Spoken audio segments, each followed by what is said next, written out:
성우 손정아 권사의 성경 낭독. 히브리서 6장.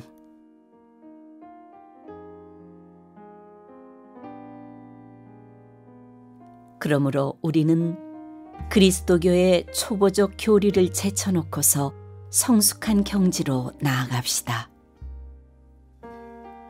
죽은 행실에서 벗어나는 회개와 하나님에 대한 믿음과 세례에 관한 가르침과 안수와 죽은 사람의 부활과 영원한 심판과 관련해서 또다시 기초를 놓는 일이 없어야 하겠습니다.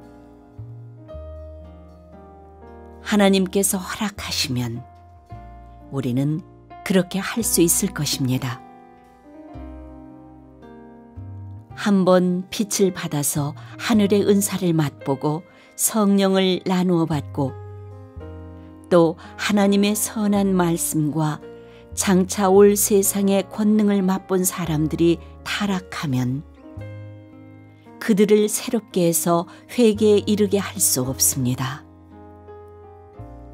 그런 사람들이야말로 하나님의 아들을 다시금 십자가에 못 박고 욕되게 하는 것이기 때문입니다. 땅이 자주 내리는 비를 흡수하여 농사짓는 사람에게 유익한 농작물을 내주면 그 땅은 하나님께로부터 복을 받습니다. 그러나 가시덤불과 엉겅퀴를 내면 그 땅은 쓸모가 없어지고 저주를 받아서 마침내는 불에 타고 말 것입니다.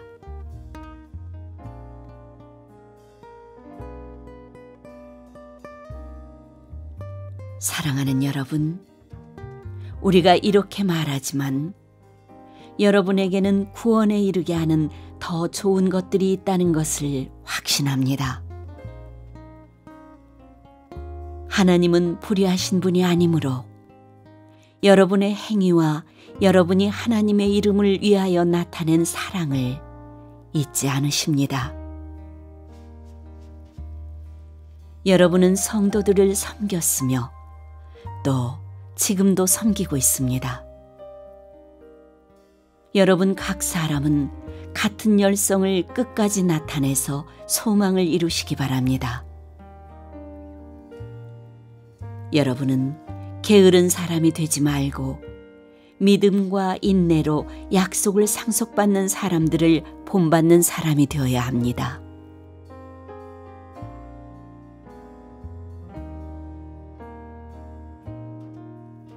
하나님께서는 아브라함에게 약속하실 때 자기보다 더 큰 분이 계시지 아니하므로 자기를 두고 맹세하시고서 말씀하시기를 내가 반드시 너에게 복을 주고 복을 줄 것이며 너를 번성하게 하고 번성하게 하겠다 하셨습니다.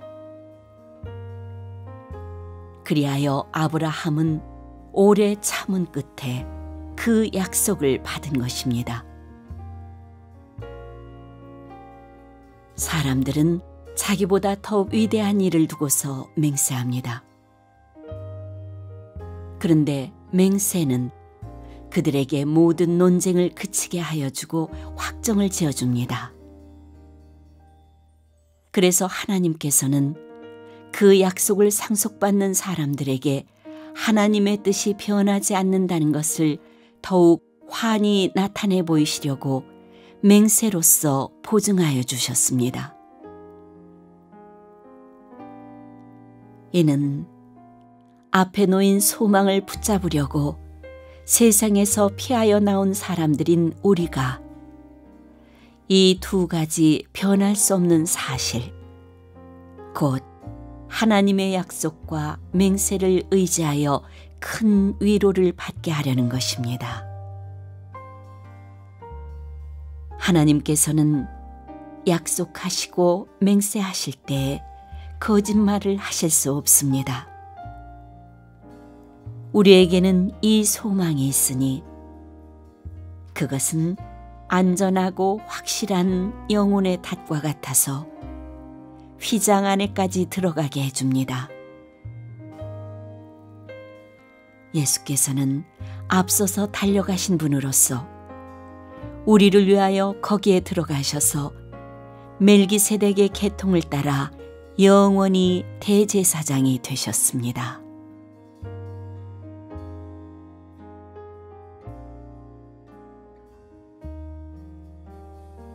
히브리서 7장.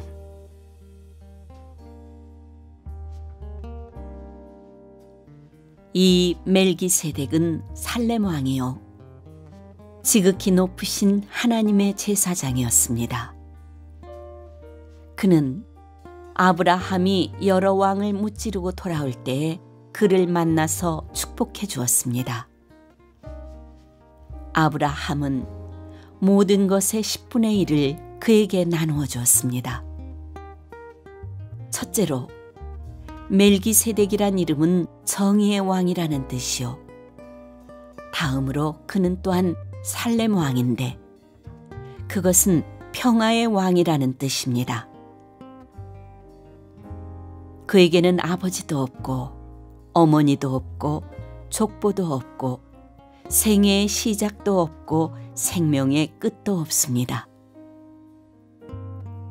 그는 하나님의 아들과 같아서 언제까지나 제사장으로 계신 분입니다.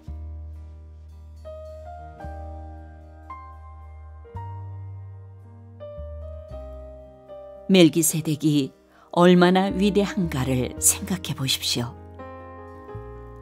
족장인 아브라함까지도 가장 좋은 전리품의 10분의 1을 그에게 바쳤습니다.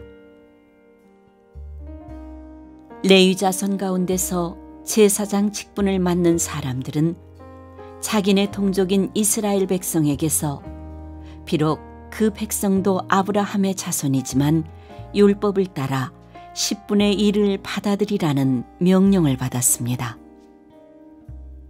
그러나 멜기세덱은 그들의 족보에 들지도 않았지만 아브라함에게서 10분의 1을 받았고 하나님의 약속을 받은 그 사람을 축복해 주었습니다. 두말할 것 없이 축복은 아랫사람이 윗사람에게서 받는 법입니다.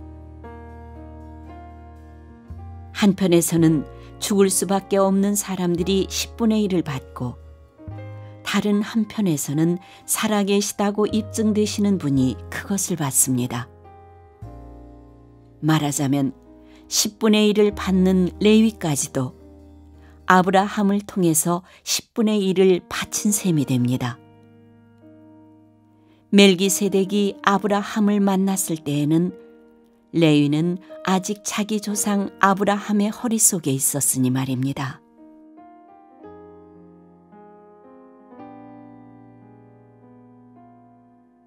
그런데 이 레위 계통의 제사직과 관련하여 이스라엘 백성은 율법으로 지령을 받기는 하였습니다. 그러나 만일 그 제사직으로 완전한 것이 이루어질 수 있었다면 아론의 계통이 아닌 멜기세덱의 계통을 따른 다른 제사장이 생겨날 필요가 어디에 있겠습니까? 제사직분에 변화가 생기면 율법에도 반드시 변화가 생기기 마련입니다. 이런 말이 가리키는 분은 레위 지파가 아닌 다른 지파에 속한 분입니다.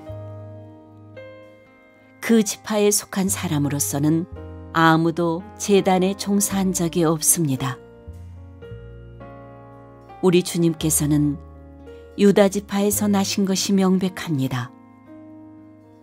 그런데 모세는 제사장들에 관하여 말할 때 이 지파와 관련해서는 말한 것이 아무것도 없습니다. 멜기세덱과 같은 모양으로 다른 제사장이 생겨난 것을 보면 이 사실은 더욱더 명백합니다.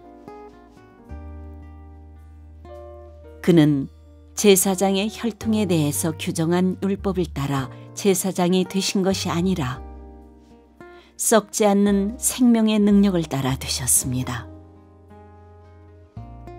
그를 두고서 말하기를 너는 멜기세덱의 계통을 따라서 영원한 제사장이다 한 증언이 있습니다.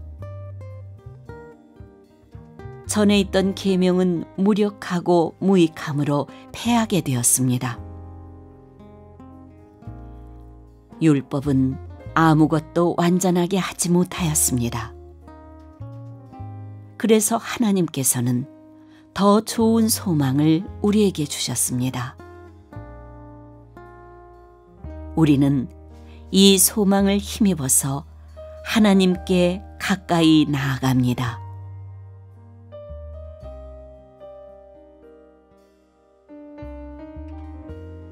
그리고 예수께서는 하나님의 맹세 없이 제사장이 되신 것이 아닙니다. 레위 계통의 사람들은 맹세 없이 제사장이 되었습니다. 그러나 예수께서는 자기에게 말씀하시는 분의 맹세로 제사장이 되신 것입니다. 주님께서 맹세하셨으니 주님은 마음을 바꾸지 않으실 것이다. 너는 영원히 제사장이다 하셨습니다. 이렇게 해서 예수께서는 더 좋은 언약을 보증하시는 분이 되셨습니다. 또한 레위 계통의 제사장들은 죽음 때문에 그 직무를 계속할 수 없어서 그 수가 많아졌습니다. 그러나 예수는 영원히 계시는 분이므로 제사장직을 영구히 간직하십니다. 따라서 그는 자기를 통하여 하나님께 나아오는 사람들을 완전하게 구원하실 수 있습니다. 그는 늘 살아계셔서 그들을 위하여 중재의 간구를 하십니다.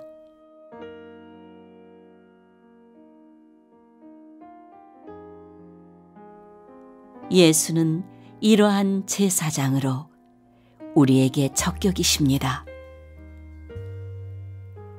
그는 거룩하시고 순진하시고 순결하시고 죄인들과 구별되시고 하늘보다 높이 되신 분입니다.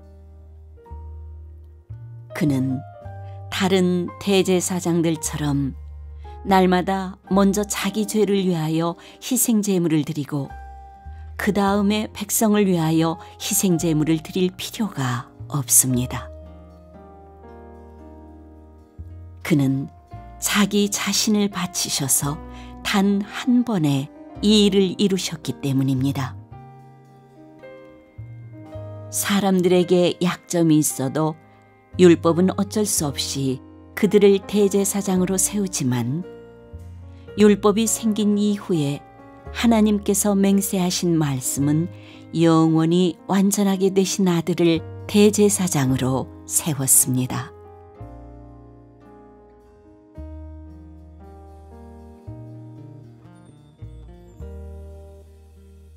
히브리서 8장.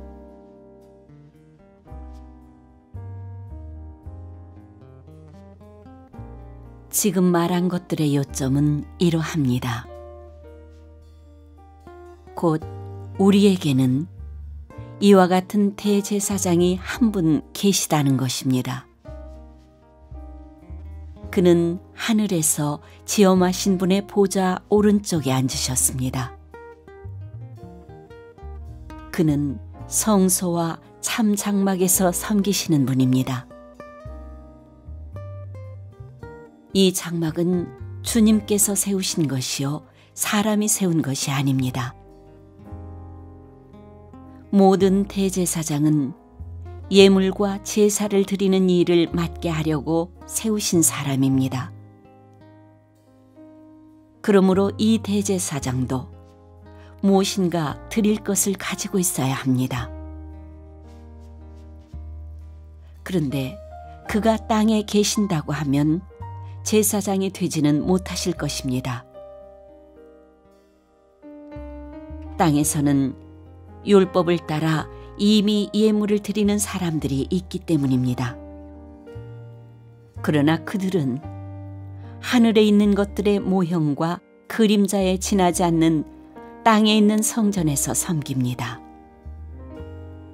모세가 장막을 세우려고 할 때 너는 명심하여 내가 산에서 네게 보여준 그 모형을 따라 모든 것을 만들어라 하고 말씀하신 하나님의 지시를 받은 것입니다. 그러나 이제 그리스도께서는 더욱 훌륭한 직무를 맡으셨습니다. 그가 더 좋은 약속을 바탕으로 하여 세운 더 좋은 언약의 중재자이시기 때문입니다.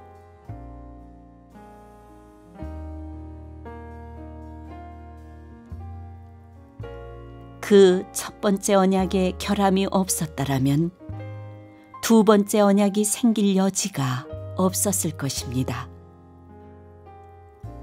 그런데 하나님께서는 자기 백성을 나무라시면서 이렇게 말씀하셨습니다. 주님께서 말씀하신다. 보아라, 날이 이를 것이다. 그때 내가 이스라엘 집과 유다 집과 더불어 새 언약을 맺을 것이다.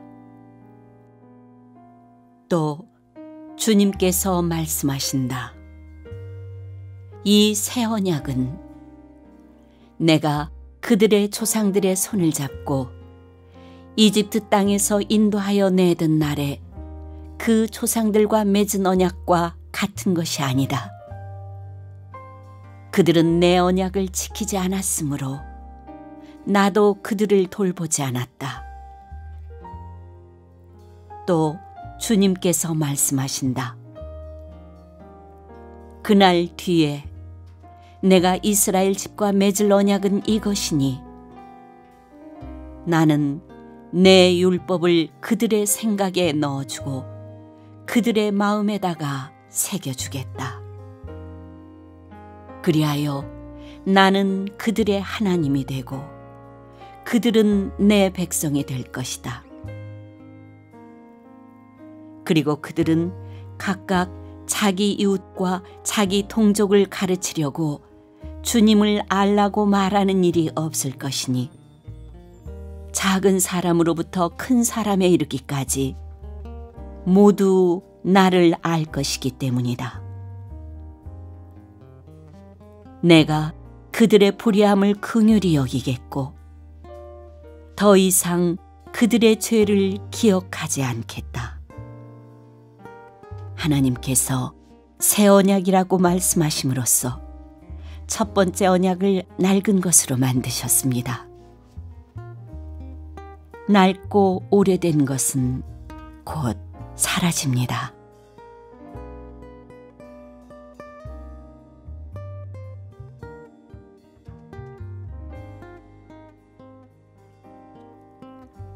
히브리서 9장.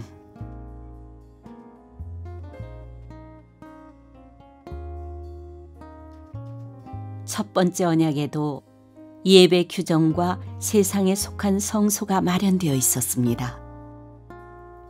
한 장막을 지었는데 곧 첫째 칸에 해당하는 장막입니다.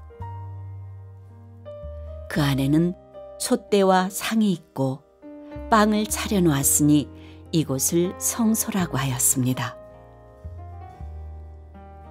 그리고 둘째 휘장 뒤에는 지성소라고 하는 장막이 있었습니다.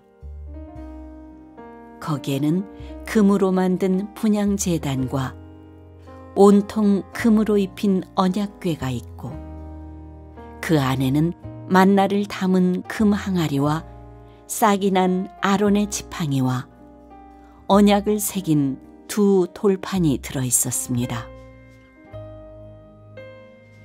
그리고 그 언약궤 위에는 영광에 빛나는 그룹들이 있어서 속죄판을 그 날개로 내리덮고 있었습니다.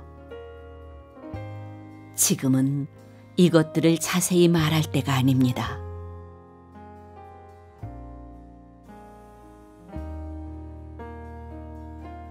이것들이 이렇게 마련되어 있어서 첫째 칸 장막에는 제사장들이 언제나 들어가서 제사의식을 집행합니다. 그러나 둘째 칸 장막에는 대제사장만 1년에 한 번만 들어가는데 그때는 반드시 자기 자신을 위하여 또 백성이 모르고 지은 죄를 사하기 위하여 바칠 피를 가지고 들어갑니다.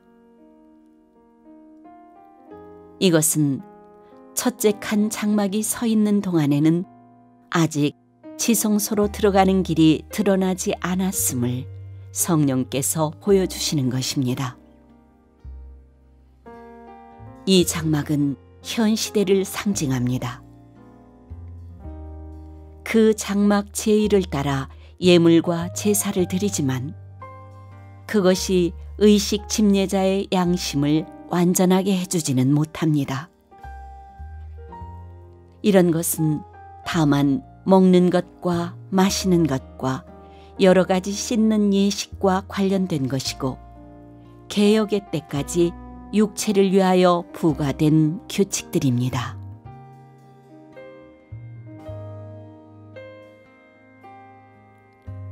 그러나 그리스도께서는 이미 일어난 좋은 일을 주관하시는 대제사장으로 오셔서 손으로 만들지 않은 장막, 다시 말하면 이 피조물에 속하지 않은 더 크고 더 완전한 장막을 통과하여 단 한 번에 지성소에 들어가셨습니다. 그는 염소나 송아지의 피로서가 아니라 자기의 피로서 우리에게 영원한 구원을 이루셨습니다. 염소나 황소의 피와 암송아지의 죄를 더러워진 사람들에게 뿌려도 그 육체가 깨끗하여져서 그들이 거룩하게 되거든.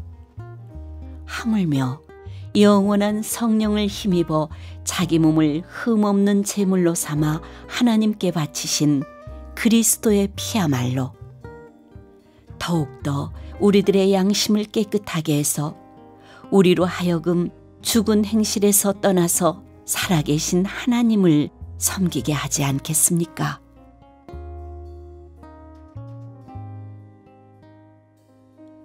그러므로 그리스도는 새 언약의 중재자이십니다.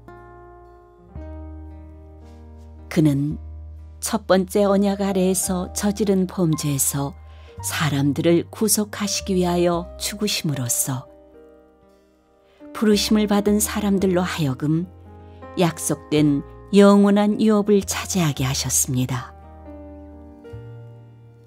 유언의 효력을 논의하는 경우에는 유언한 사람이 죽었다는 확인이 꼭 필요합니다.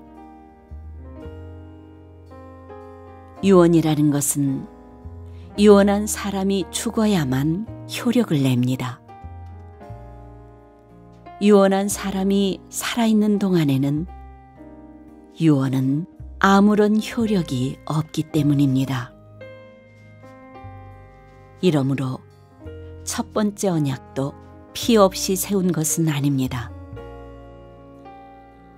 모세가 율법을 따라 모든 계명을 백성에게 말한 뒤에 물과 붉은 양털과 우슬초와 함께 송아지 피와 염소 피를 취하여 언약책과 온 백성에게 뿌리고서 이것은 하나님께서 여러분에게 명하신 언약의 피입니다 하고 말하였습니다.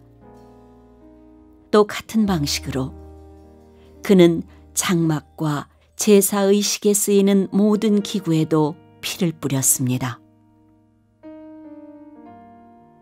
율법에 따르면 거의 모든 것이 피로 깨끗해집니다. 그리고 피를 흘림이 없이는 죄를 사함이 이루어지지 않습니다.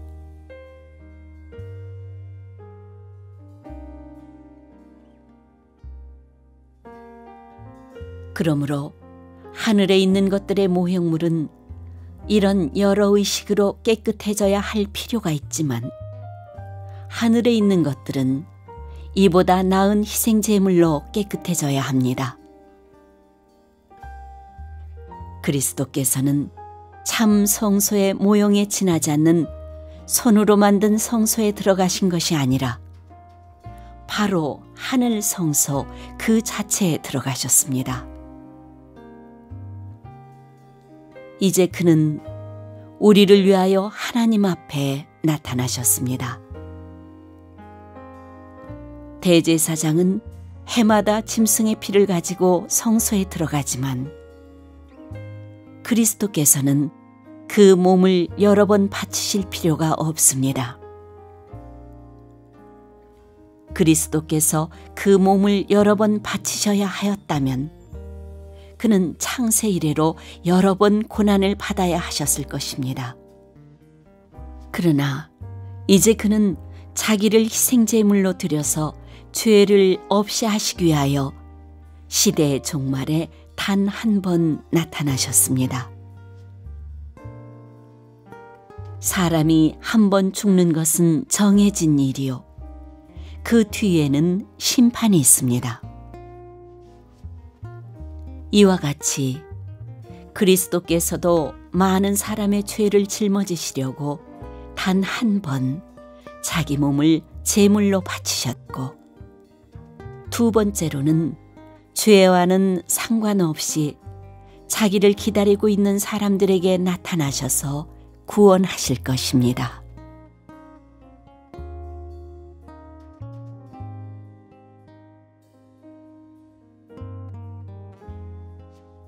히브리서 10장.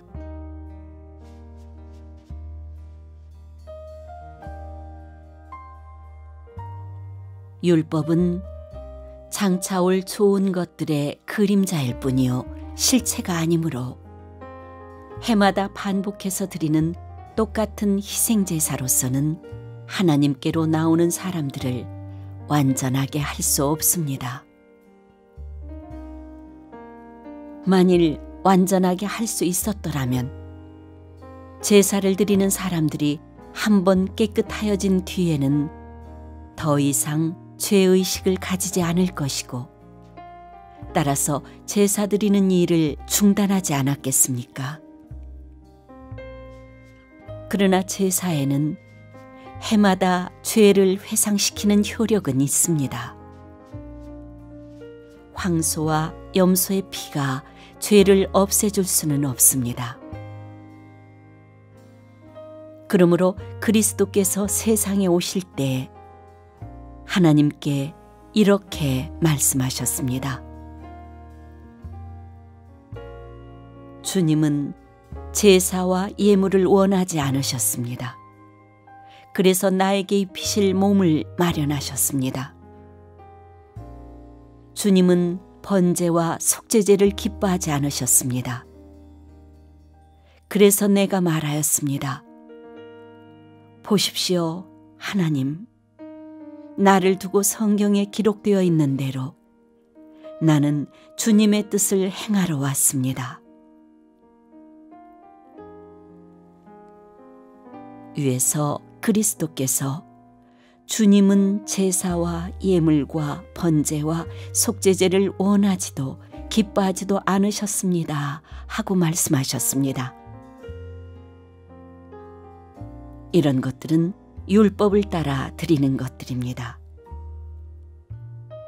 그 다음에 말씀하시기를 보십시오, 나는 주님의 뜻을 행하러 왔습니다 하셨습니다. 그리스도께서는 두 번째 것을 세우시려고 첫 번째 것을 폐하셨습니다. 이 뜻을 따라 예수 그리스도께서 자기 몸을 단번에 들이심으로써 우리는 거룩하게 되었습니다.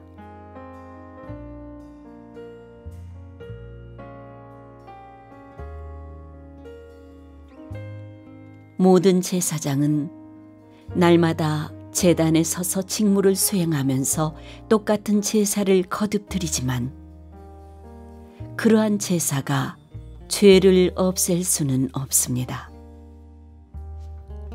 그러나 그리스도께서는 죄를 사하시려고 단 한 번에 영원히 유효한 제사를 드리신 뒤에 하나님 오른쪽에 앉으셨습니다. 그리고서 그는 그의 원수들이 그의 발 아래에 굴복할 때까지 기다리고 계십니다. 그는 거룩하게 되는 사람들을 단 한 번의 희생제사로 영원히 완전하게 하셨습니다.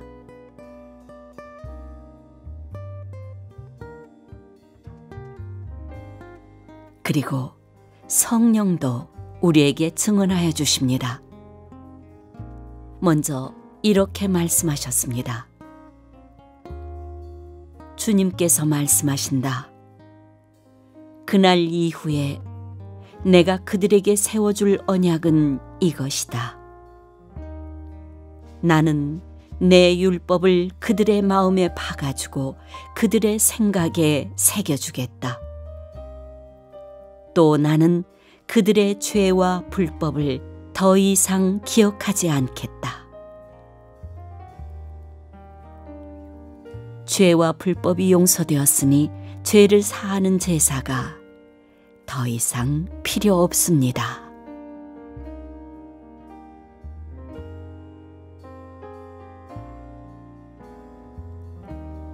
그러므로 형제자매 여러분,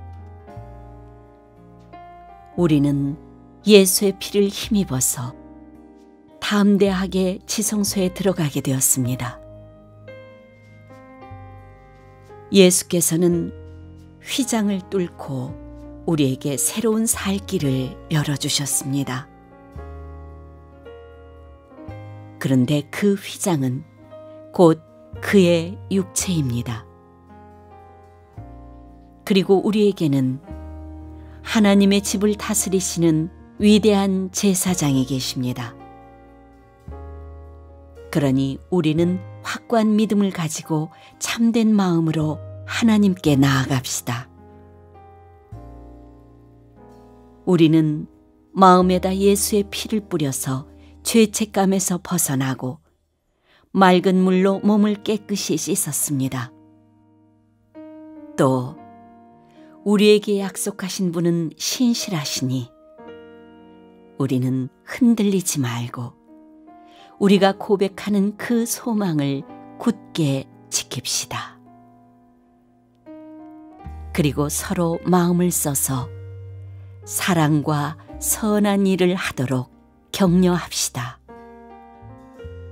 어떤 사람들의 습관처럼 우리는 모이기를 그만하지 말고 서로 격려하여 그날이 가까워 오는 것을 볼수록 더욱 힘써 모입시다.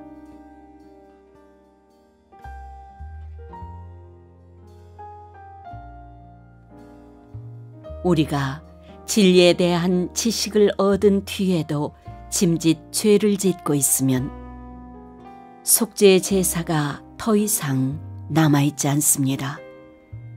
남아있다고 예상할 수 있는 것은 무서운 심판과 반역자들을 삼킬 맹렬한 불뿐입니다.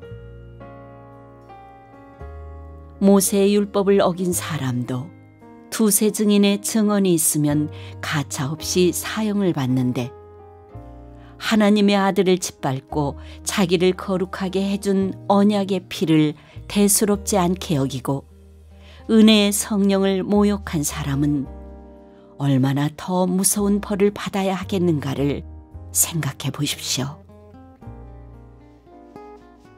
원수를 갚는 것은 내가 할 일이니 내가 갚아주겠다 하고 말씀하시고 또 주님께서 그의 백성을 심판하실 것이다 하신 분을 우리는 알고 있습니다.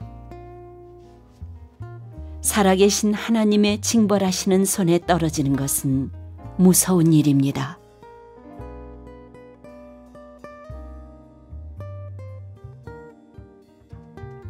여러분은 빛을 받은 뒤에 고난의 싸움을 많이 견뎌낸 그 처음 시절을 되새기십시오. 여러분은 때로는 모욕과 환난을 당하여 구경거리가 되기도 하고 그런 처지에 놓인 사람들의 친구가 되기도 하였습니다. 여러분은 감옥에 갇힌 사람들과 고통을 함께 나누었고 또한 자기 소유를 빼앗기는 일이 있어도 그보다 더 좋고 더 영구한 재산이 있다는 것을 알고서 그런 일을 기쁘게 당하였습니다. 그러므로 여러분의 확신을 버리지 마십시오. 그 확신에는 큰 상이 붙어 있습니다. 여러분이 하나님의 뜻을 행하고서 그 약속해 주신 것을 받으려면 인내가 필요합니다. 이제 아주 조금만 있으면 오실 분이 오실 것이요 지체하지 않으실 것이다. 나의 의인은 믿음으로 살 것이다. 그가 뒤로 물러서면 내 마음이 그를 기뻐하지 않을 것이다. 우리는 뒤로 물러나서 멸망할 사람들이 아니라 믿음을 가져 생명을 얻을 사람들입니다.